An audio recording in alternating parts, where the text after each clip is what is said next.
Hi. Do a short. I need outtakes, David. So like, do something. There's your outtake. Love you, David. I love you. Sorry, take already done. Historical ruins are lessons from the past. These lessons may prove to be helpful, but that doesn't mean they're easy to digest. History is cyclical, and while patterns might bring comfort to some, it feels more burdensome to me. When I think of history, I think of everything that has brought us to where we are today. I know I shouldn't complain, I should be grateful, but why can't I complain and be grateful at the same time? I think as a collective society, we've not arrived just yet. From every corner of the world, I see and hear emotionally moving stories. Stories of people who are barely surviving, communities that are fading into the night. There are many moments when I feel humanity has lost its purpose. But then I come across the work of Ibram Kendi and Sean Sherman, and I feel seen. I feel hope. Hi friends, welcome to another episode. I've decided to take a wee wander around Kilwinning Abbey with my little Toby, who cares more for the grassy smells than the actual abbey. The word purpose sounds so serious, so official, doesn't it? I think everyone on this earth has a purpose. Everyone has value. One's purpose isn't always clear though. Feeling fulfilled has been the indicator that I have used to make sense of my purpose. Fulfillment means making someone satisfied or happy through allowing their character or abilities to develop fully. Fulfillment isn't something that appears out of thin air. In my experience, finding fulfillment is about taking risks. We practically take risks every day. Some are more harmless than others. For instance, there is a risk of not taking Toby out on a walk in the morning. The risk being that I have a dog who becomes stir crazy and rests his face on my knee throughout the day with a determined look to make me feel guilty. And then there are risks that make you so uncomfortable that you become overly anxious and you therefore have many sleepless nights. And the accumulation of all that makes you want to surrender and not do anything. Finding fulfillment has never been too complicated for me to narrow down. I've always been drawn to the creative. As a kid, reading, beading, and arts and crafts made me happy. Fulfillment wasn't something I knew of at an early age, but I do remember how good these activities made me feel. When high school came around, my literature classes didn't just bring me joy, they brought me to understand what fulfillment was. I remember reading Beowulf and Macbeth for the first time. It was my junior year, and Mrs. Barrow was my honors English teacher. As I read those texts, I was invited to worlds that were so different from my own. They were dramatic, adventurous, and thrilling. Analyzing the meaning to the text and connecting it to the bigger, important themes moved me in a way that left me exhilarated. During my senior year of high school, however, my life completely changed. My AP literature class made me reflect, dissect, and connect details that demonstrated how authors were artists themselves. Their words were their medium, and their novels and poems were their masterpieces. Everything that went into the text, from the color of the sky, of the opening scene, to the color of the main character's shoes meant something. No detail was just there to fill in a gap. Every word was chosen and crafted with other words. I would come out of my literature class feeling like I had just been bestowed with a gift, grateful and ecstatic. I believed in the transformative and enlightening power of literature. I believed in its ability to make us better human beings. I believed in its ability to elevate and change society. I felt aligned with this type of work. using literature to make us come together where histories, cultures, languages, and politics could be discussed, compared, and linked so that we could appreciate their relevance in our lives. I felt fulfilled, and this feeling for the creative spirit of the humanities has been my chummy companion since then. Based on my experience, I think as humans, we need a sense of fulfillment to keep us moving forward. With that said, we can't just all fit into the same cookie cutter shape of fulfillment.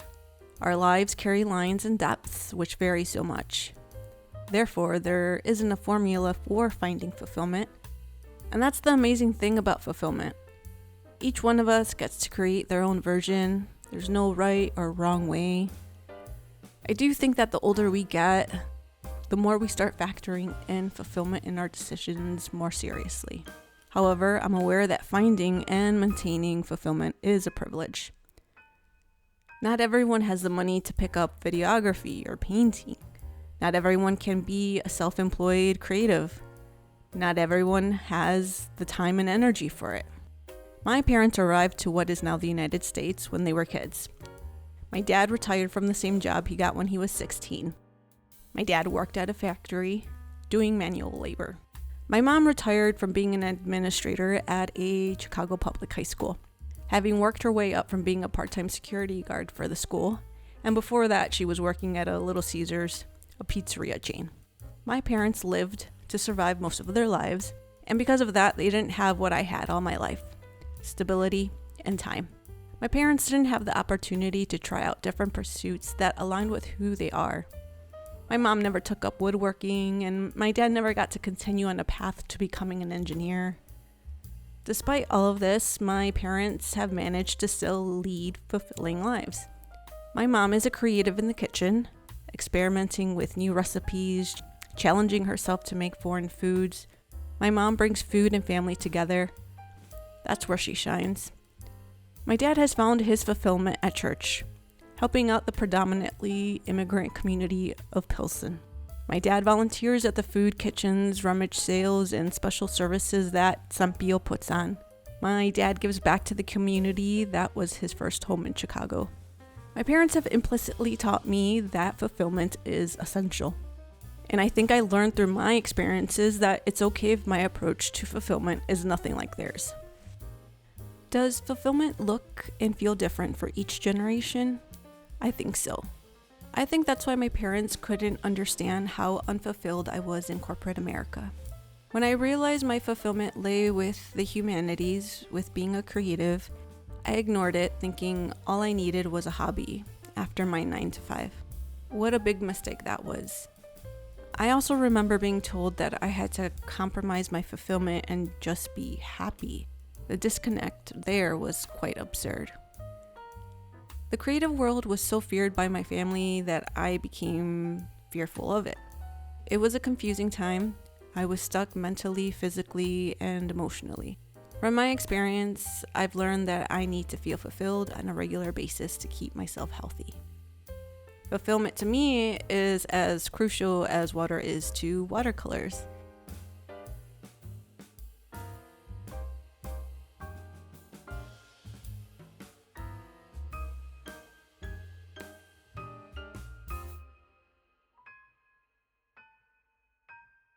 And now that I've mentioned watercolors, I'd like to announce that I have used my set this week as I began my ink and watercolor course with Toby Sketch Loose. This first week, Toby went over character of line, shapes, basic wash techniques, and the mixing of colors. Toby explained how a loose grip on my fine liner would give me much more freedom to give my lines character. He encouraged me to play with all different pen sizes, especially wanted me to compare my lines when I held my fine liner like a regular pen to when I loosened my grip and held the fine liner higher up as he suggested. The difference between the two was so obvious. By quickly sketching 3 different houses, I could see what Toby meant by uneven squiggly lines adding more fun and character to the scene. Straight lines are boring, and that's not what I will be filling up this sketchbook with.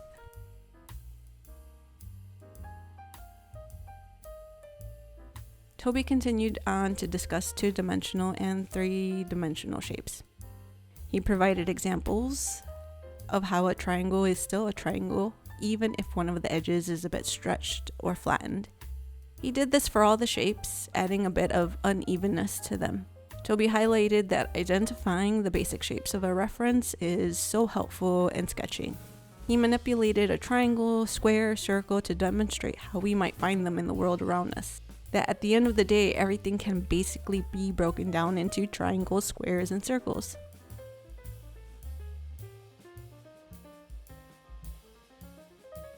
To reinforce this message, I completed 2 exercises. The first one, Toby provided a photo of fruit and veg. I had to sketch the basic shapes of the fruit and veg. There were potatoes, carrots, garlic, celery heads, onions, radishes, turnips, etc. I didn't have to include all the fruit and veg, just enough so I could practice identifying triangles, squares, and circles. Exercise 2 was the same thing, using a different image. Toby describes it as a stationery collection. It's basically items that you would find on an office desk, overlapping each other. The overlapping was the added element that Toby wanted me to practice.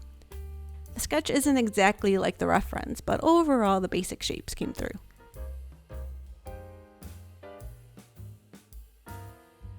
Both exercises took me about 5 minutes each. Because I was feeling pumped, I found myself completing 2 more lessons, which focused on basic wash techniques, swatching, and mixing techniques. Toby taught me how to get the right consistency of color on my watercolor pan before I applied it to the page. The way that the water and color marry each other and change with a higher dose of water or color is pretty neat. I used my 1/2-inch brush to understand how to arrive at an ideal mix. I started off too dark, and then as I followed Toby along, I noticed the application of my blue becoming like his, soft, pastel-like.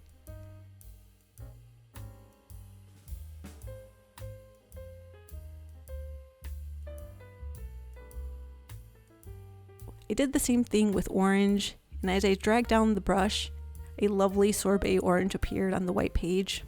Before I got into any mixing, Toby had me draw out lines and title my white page, Swatches. What are swatches? Well, it's basically samplings of all the colors that you have so you know exactly how they will look on the white page. As you can see, the swatches are lighter than the colors of my watercolor set. I've seen professional artists make swatches of their different mediums, and so it felt pretty cool that I was now making one. Being enrolled in a course has made me feel like a student again. I'm building a solid foundation, and that feels great.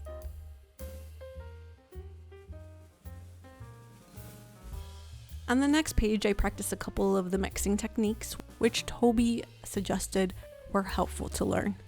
Toby recommends I become fluent in mixing secondary colors, creating brown, blue neutrals, creating red, green neutrals, and using neutrals to dull colors, especially greens. I'm not gonna lie, I probably have to rewatch this bit of the lesson because it's quite a lot to take in. From my own play with watercolors, I already knew how many different shades and colors you can make. But I think Toby's emphasis on creating neutrals and their application to brighter colors took me by surprise.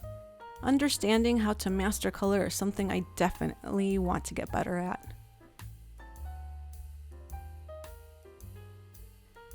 Friends, I didn't sketch out a pretty scene today. I did something better. I focused on the basics. I started building a skill set, which will hopefully show in my full blown out sketches. I've always loved being a student, and so I finished today feeling elated. I'm doing it. I'm centering myself. My soul is on fire. I'm living in fulfillment. Friends, I know many of us can get confronted with unfortunate circumstances that have us in survival mode. In the midst of chaos and upset, I know finding fulfillment is not on the priority list, and it shouldn't be. I think the first step to finding fulfillment is to listen to yourself and use that as a guide for your decisions and actions. I think our bodies and minds know what we need, We just have to listen. My mom listened, and she has never stopped hosting the tamalada for Christmas with all my tias, primas, and primos. My dad listened, and he's never stopped waking up early to help prep menudo for the food kitchen located in the church basement. So friends, take the small step. Take some time to listen to yourself today. Writing down my reflections tends to help get to the root of what I need. So maybe pull out a notebook and pen and get scribbling. Or if you have someone near and dear to your heart close by, perhaps have them help you talk it out. And do it often. Thank you for tuning in, friends. If you're enjoying my journey and my rambling, don't forget to subscribe so you can keep up to date. Right. Take good care, friends, and I'll see you next week.